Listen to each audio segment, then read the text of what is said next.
gitu. Setelah dioperasi ternyata ada tuba yang harus diambil gitu. Kebetulan qadarullah saya harus operasi 2 kali gitu. Jadi satu-satunya jalan untuk ibu punya anak memang dari bayi tabung gitu. Jadi saya di situ ya udah Bismillah kita akan IVF gitu.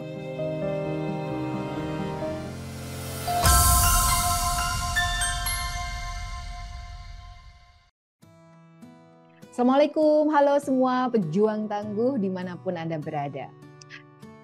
Bersikap husnudon, berprasangka pada Allah. Niscaya apapun ujian, apapun musibah yang diberikan Allah kepada hambanya, meskipun hambanya sudah melakukan yang terbaik, upaya yang maksimal, maka kita akan bisa menerima semua musibah dan peristiwa itu dengan hati yang lapang dan menerimanya dengan tulus ikhlas.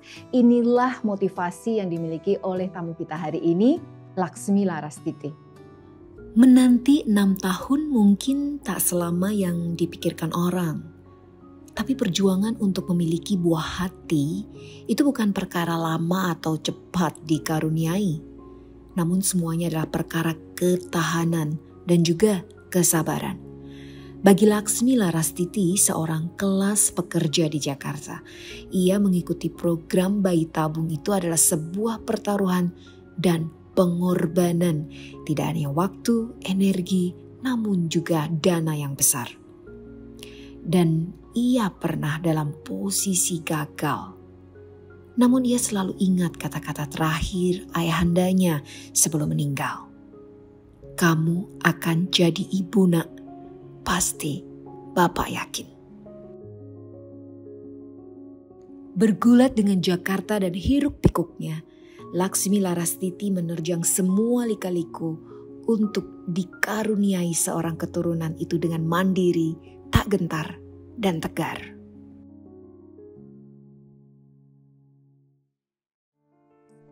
Assalamualaikum Teh Ayas, apa kabarnya? Waalaikumsalam Mbak, alhamdulillah baik. Oke, alhamdulillah. Mbak Ayas langsung aja nih ya. Saya benar-benar merinding nih mendengar cerita sepenggal cerita dari kisah perjuangan Teh Ayas nih dalam mendapatkan amanah Allah gitu. Masya Dan Allah. bisa diceritakan kenapa saat itu akhirnya memutuskan untuk ikut satu program yang pasti nggak murah dan saat itu sebenarnya masih cukup muda gitu. Tapi akhirnya memutuskan untuk aku mau ikut bayi tabung. Ya Mbak, jadi waktu itu kan memang sebenarnya usia pernikahan masih relatif di bawah 5 tahun ya, masih 3 tahun pernikahan.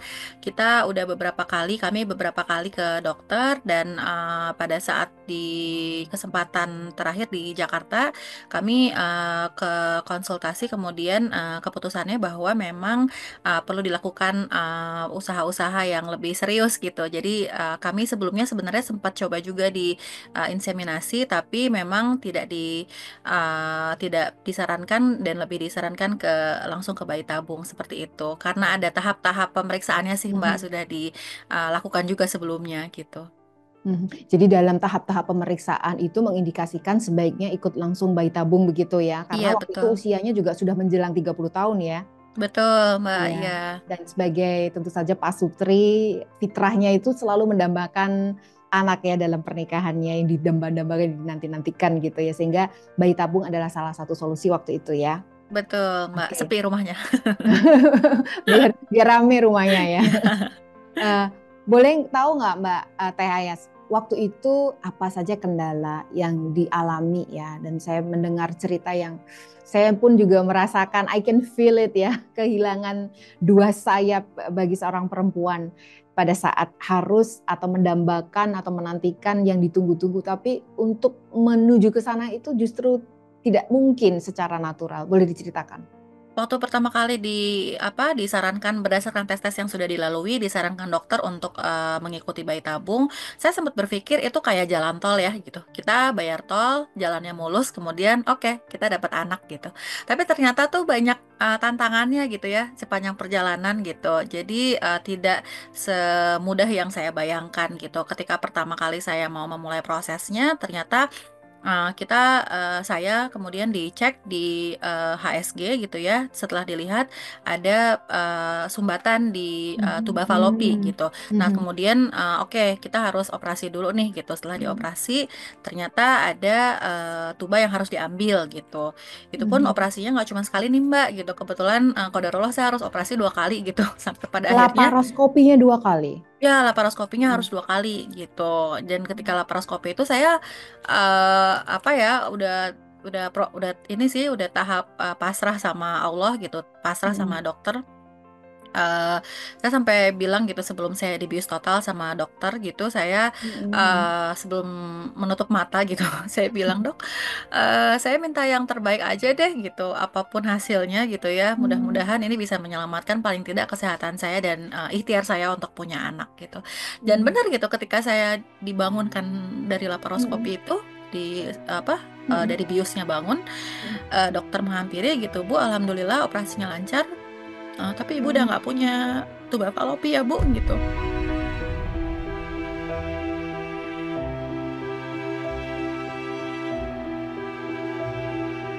Jadi Iya. satu-satunya jalan untuk ibu punya anak memang dari bayi tabung gitu.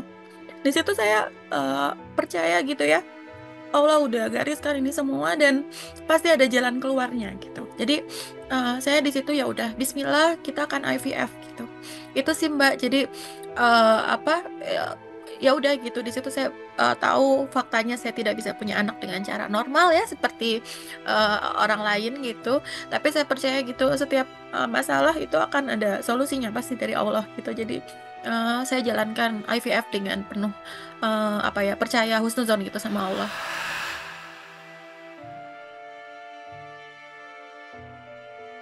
Saya juga ikut hanyut dalam emosi karena saya pun pernah mengalami hal itu ya gitu. Hampir hal yang sama ya, dan waktu itu hamil di luar kandungan kan, di 2 tuba falopi ya. Iya, Oke, iya, kembali lagi. iya. Jadi tadi sudah HSG dan kemudian ternyata ditemukan sebuah kasus bahwa pertama tuba falopinya dua-duanya nggak paten, dua-duanya kesumbat gitu ya. Dan mau Betul, tidak mau betul. dua-duanya harus diangkat. Saat itu sebagai wanita ya, sebagai wanita, ini fitrahnya kan pengen punya anak ya secara mekanisme natural gitu, alami, tetapi hal itu tidak memungkinkan. Adakah tekanan-tekanan perasaan, psikologi, mungkin juga dari lingkungan keluarga seperti apa waktu mendengar kabar bahwasanya Mbak Ayas atau Teh Ayas nggak mungkin hamil tanpa melalui rekayasa bayi tabung? Di situ saya pertama apa merasa itu ya, oke, ini saya tidak bisa hamil normal gitu ya, maksudnya tidak bisa hamil dengan cara seperti orang pada umumnya gitu.